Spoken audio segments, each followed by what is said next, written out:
Welcome to Road to Recovery Webinar 4. In this Law Society of Ireland webinar, Michael Monaghan and Justin Purcell talk about a practitioner's experience of developing a website.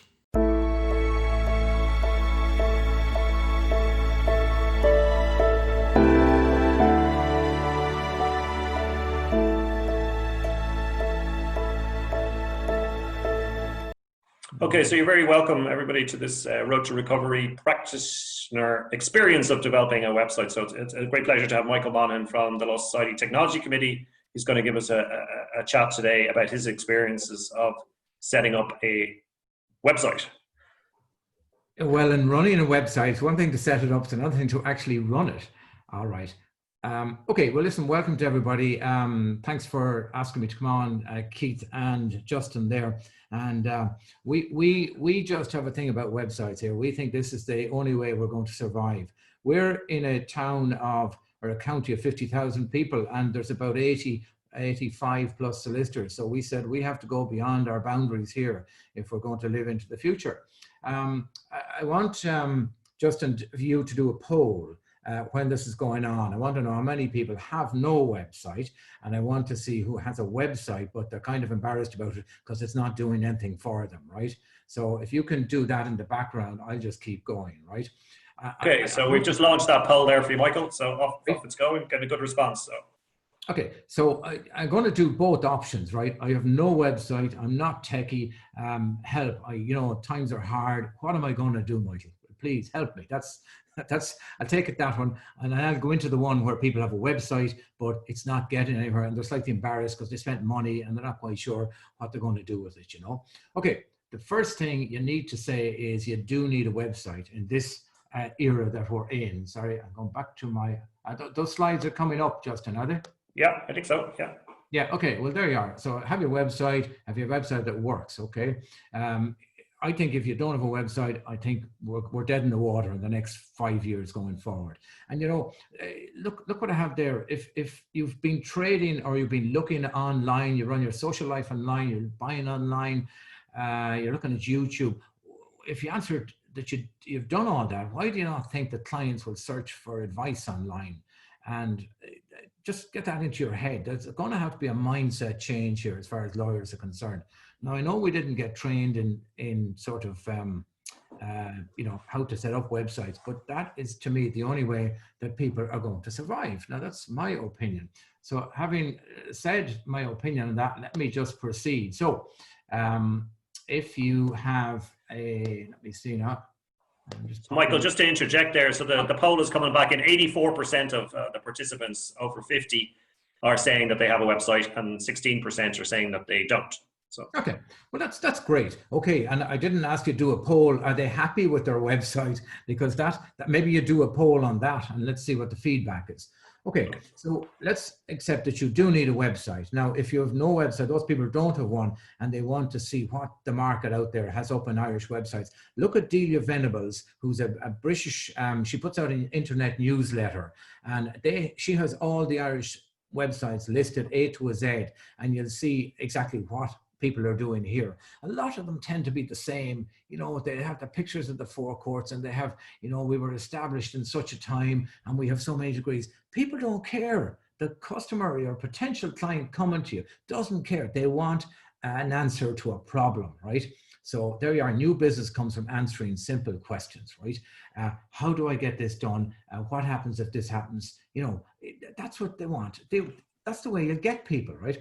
Last week, your nice speaker was saying, oh, you could do this yourself and set up your own website.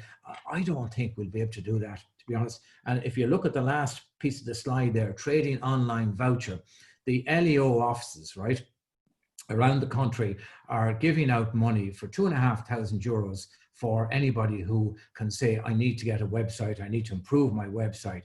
If you do nothing else today, get on the LEO website for your local area after this and apply for that voucher. We've applied for it, and I'll show you what we've actually spent it on later on.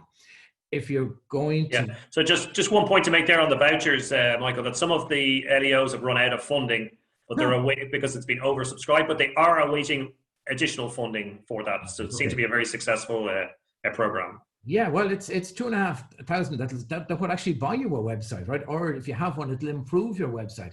If you're setting up from scratch, WordPress is the word you need. It's the best of them. Insist that you have, it's based on WordPress, and it has to be mobile friendly. A lot of them are mobile friendly now. Google won't take you unless you're mobile friendly. And the most important one there is that you have to be able to put up stuff yourself on the website.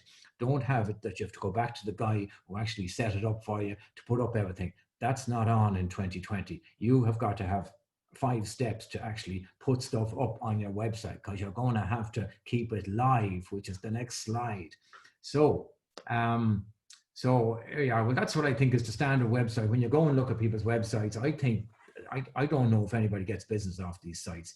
I mean, nobody likes admitting that, you know, they do or they don't. But anyway, you know, they're about you, areas of law, contact us, blah, blah. So somebody, if your potential client is sitting at home with a mobile on their laptop, or mobile on their lap, watching TV at night, and they're saying, I have a particular problem. Now I look around for a lawyer about that, right?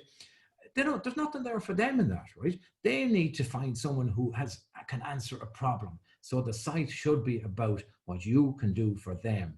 Give them, you'll see it coming up here, give them free information, right? Loads of it. I mean, and I've always said this, we're not the gatekeepers anymore of legal knowledge, right? It's all over the place. You get it online, etc., etc. But where we do come in is, how does this apply to my circumstances? And that's where we score. So if they read around the subject and then they're informed a bit, but they still need us to say, how does that apply to me? So what the customer needs, free information. You need to be able to solve problems for them, right? And then you build a relationship, right? To say, oh yeah, that, you know, I was on that person's website and it looks pretty good, yeah. And finally, their trust. You're selling to people who you've never met, right? They're looking at you and they're deciding, do I want to do business with this person, you know? And it's a thing you've just got to keep in mind. What would the customer make of this? And maybe if you're doing up your website, get somebody independent to look at it and say, you know, would you hire me on the basis of that website, right? Okay, so I think, and we know that the 21st generation website has to have activity, right? Whereas Google is blind. Google doesn't read legal stuff or anything. It just sees activity, right? Now, you can put up gobbledygook in theory. In practice, you can't, because your potential customers are not stupid. They want something, as I say, a problem solved. So you put up that problem and you solve it, right? For that means content. Now, this is the big bugbear of all websites. People say, oh yeah, I've got to write a blog and I've got to put it up, and you know, oh, I haven't time to do that. You know, there's only so much time in the day, right? And we had this problem. I mean, I was to write blogs, and then it didn't happen. And then we got in with Legal RSS. So Legal RSS are a company that actually write the content for you. They hire people, they put the content up on your website, and it goes across all the social media. So you get it on Facebook, you get it on Twitter, you get it on LinkedIn. So just boom, boom, it goes across them all. So again, you're building activity. Google, as you know, or should know, operates on these spiders who come looking across sites, and if they find activity, and they will promote you, they will move you up, right? And that's important. And I'll come back to that later on. The last one there is video. Google is changing all the time. Google likes video. And again, you say, sure, I couldn't be doing videos. You can do very simple videos, right? They needn't be complicated, right? Some of our ones are, well, the good, the bad, the ugly, I call them, you know, but it doesn't make any difference. It's activity on your site, recognized by Google, puts you up above the, you know, get you on the front page. That's what you want to do. How are we doing? Okay, so if you want to write your own content, just ask a question and answer it, right? You're not writing for the Gazette, right? It's not a legal article with cases mentioned and all sorts of stuff. Write for the lady sitting on the couch at home watching TV. That's the way I look at it, right? Ideally, if you could post today, you might get a contact today somewhere down the road. Content is the problem for most. And if I look around at the various websites, I see that, you'd see, last looked at in 2013, and like, because they just don't have the actual time or dedicate the time. Now, some people do. Some people are kind of good, I understand, who dedicate a half an hour every day and they put up something every day. They might read it in the newspaper, put a legal twist on it and put it up on the site. And great if they can do that, but it is time consuming, right? Now, you look at Richard Grogan, employment law, the man the media call when they want an employment problem. Richard puts 40 pages a month up. And if anybody, as I say to people, if you want to know about employment law, just read Richard's, his newsletter comes out on the first day of every month. I mean, that's a lot of content. Now, you mightn't be able to do that, but it just shows you that's what gets you recognition. So there you are. You can say do it yourself. You can hire the legal RSS people. It's your call, right? Share across social media. Yeah, all gets done. And even if you're up and running and you're writing your content, you're putting it up, it can take 6 months before Google sort of find you or promote you or do something. So don't get despondent. There's a lot of stuff online, if you think of all that has to be surveyed and spidered and whatever it takes, you've got to just stay with it for the 6 months and maybe even a bit longer, but you're either in this or you're not, right? So maybe if there's any questions out there, if people could put them up on the chat, that would be great for Michael as we go along. Yeah, well, I don't mind. If anybody wants to contact me after this, I've no problem. You look at the website, have a look at it, and you can come on to us and we'll try and help you if we can. The videos, right? Now, again, you just, you'll get much better recognition from Google if you do videos, right? And I even think they've moved on slightly again now, and subject to correction here, that they actually want you to print what you're saying on the bottom for people who may not be, maybe deaf. So I don't know, we haven't done that yet, but I just heard somewhere that might be a thing that's coming. Google own YouTube, as you know, and they love video and it boosts your page location. Now, page location is what they call above the fold, right? And here, where do you hide a dead body, right? Joke in the business, right? Question, where do you hide a dead body? Answer, on the second page of Google, because nobody goes there, right? I mean, ask yourself when you're looking for something, how often have you put in whatever you're looking for, gone right down through page after page? You don't. You generally just look at the front page and that's it. It's, yeah, it's there, that's fine. Nobody goes, so you've got to get what they call above the fold. You've got, and I mean, maybe after this in your particular town and area, if you look to see where you are, if you have a website, are you above the fold or not? And it's been proven that people just don't go down below the first page. Now, can I tell you about that first page? If you see people at the top and they're in a red box, I think, right? They are paying Google for the privilege of being up there, right? And that could cost you, I don't know, €5,000 a year, right? And I think, unless your website is a super duper and it's giving you information, I think people come into your website, the first one there, and have a look, say, there's no more information from me here, I'm off, unless they're just looking for your name or something, you heard about your name. But if they're looking for information and you don't have it on your site, to me, I think you're wasting money. We don't pay anybody, right? We think just you work it organically, build it up, and you get you get above the fold, right? Again, so question there, Michael, from Hillary is, how long should your videos be? Oh, shorter the better. I'd say about a minute. People's attention span is max at about 2 minutes. Okay, so remember, you're looking for business from people you never met, so you have to present. I mean, think of it, it's a shop window, right? And whether you're videoing or you're doing content, whatever it is, you're asking people to trust you, and that's what it comes down to. Our video history, again, you can look around our website. There's the good, the bad, and the ugly are there. But again, we've improved them as we went along. We used to do them with the handheld camera, the smartphone. It doesn't make any difference as long as you're getting the message across. And in fact, people have said, oh, I watched your video, before I got onto it. And that's what you want to hear. Lumen 5 is a type of software that was mentioned last week by, what's her name was on last week? Mary Clune. Mary. Yeah. Mary Clune. Yeah, she mentioned it's been very good. What Lumen 5 software does is you put in a narrative, and this software finds nice, friendly pictures to fit around the actual And I think that the latest one we put up was like grandparents and grandchildren, if you want to see your grandchildren, you know, and nice huggy pictures of grandparents and grandchildren, very topical at present, right? And it's just a nice, again, it's video, and video is what's important.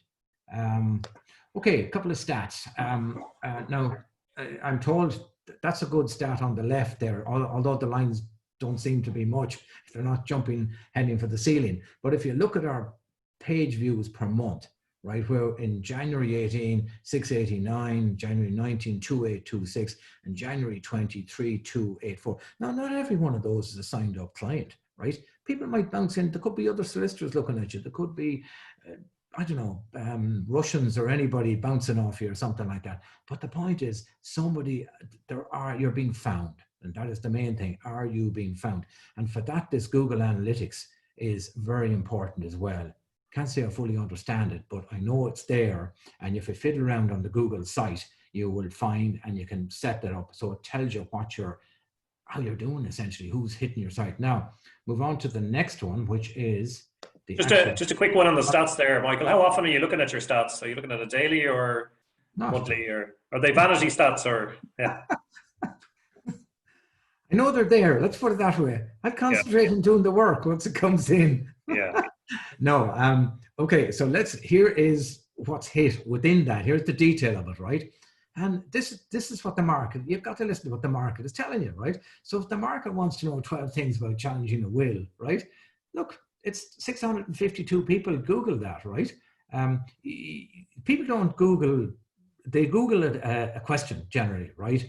What do I do if this happens? You know, I need information on nursing home support scheme.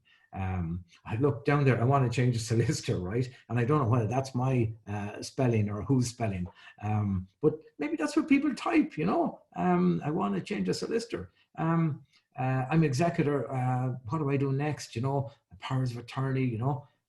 But you can see there, like, challenging a will. We didn't set out to sort of make a name in that area, but we got an awful lot of stuff on that. Some of it is good, some of it's not so good, right? But the point is, people are finding you. So people are putting in how to challenge a will in Ireland. I think we come up first. It doesn't, and distance actually doesn't make any difference. I've got people from America, England, the classic case of the children gone abroad and the folks are dying and somebody gets cut out of the will and, you know, they're abroad. Distance is of no consequence. I could get them from around the country or around the world. That is today's internet, right? Now, where are we after from there? Okay, so there you are. I said I didn't pay Google, and that just proves that I don't pay Google, and there are no clicks. I don't know about pay per click. I never got into it. I think people could be clicking and you mightn't get anything out of it, you know. So I wouldn't advise people to be paying anything. I'd spend the money on getting your website up to looking like something you'd be proud of, right? If it costs you, if you had to do a couple of professional videos, we've done, the last videos we did were actually done by our local radio station here. The earlier ones we just did ourselves, but we decided we'd just tidy them up a bit. But it's a constant thing, you just to keep them all going, you know.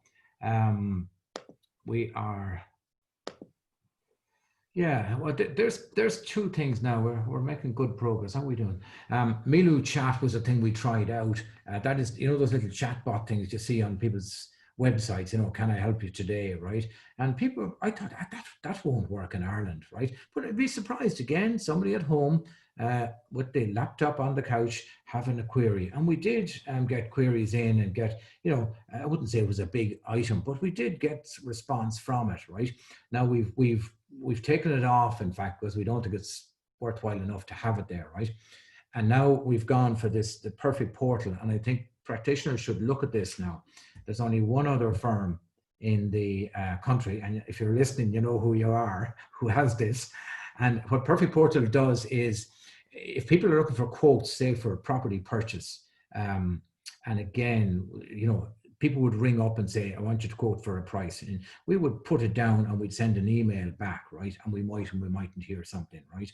But what Perfect Portal does is it gets the potential customer to put in their input. Again, sitting at home, watching TV, put in the input, their name and address, who they're buying with, who the mortgage is with, price, property, all that, right? So that comes into us, right? So when we get that in, we would have a standard precedent for how much it'll be, right? With a big disclaimer on it, I should say, at the end, in case anything goes pear-shaped. And but that goes back out then to them. We actually could do it immediately, but we decided that if it comes in at night, we'll look at it in the morning before it goes out, because we're only getting used to it. And but that goes out professionally in 3 and 4 pages, nicely rounded with nice cover and nice pictures, which again gives people a feeling that these guys are worth trading with. There's a professional element to this, right? Rather than just a fax or an email thrown at them, And interesting, that's what we use the voucher for. So again, it looks very good. We've got 2 new people in already, and I know my colleague down the country told me he got somebody from France on it who was going to buy in Mayo. So this is the world we're living in. People can get business from all over the place, and again, does that have particular pricing around it? Is it monthly pricing? Is it or we do? It's I think 47 a month. Yeah. And you set it up, yeah. And is that why you stopped using the Milieu one? Was it because it's just the ongoing monthly fee was too much for what it was generating, or was it generating too much? No, I don't think Milieu was too bad money-wise. I think it was, in fact, we went to Legal X last year in England, and we saw both of those at it, and the guy running Milieu Chat was a lad from Galway, and we said we'd give him a twist and see how it got on for the year. But it just wasn't generating a lot, and we didn't think it was really worthwhile keeping. It wasn't too expensive or anything, but sure. It just meant you had coverage, out of hours and that sort of stuff, But the Perfect Portal, I think, looks very interesting, and because again, people are going to be competitive, and people are going to look for quotes. And I know some people won't quote at all if they get a phone call to say. So what we do now is we tell you, look, just fill in your detail on our website, right? And we'll deal with it from there. And if people aren't prepared to do that, chances are you're better off without them. Let's put it that way. And the genuine interested person will actually go through it, and especially this next generation.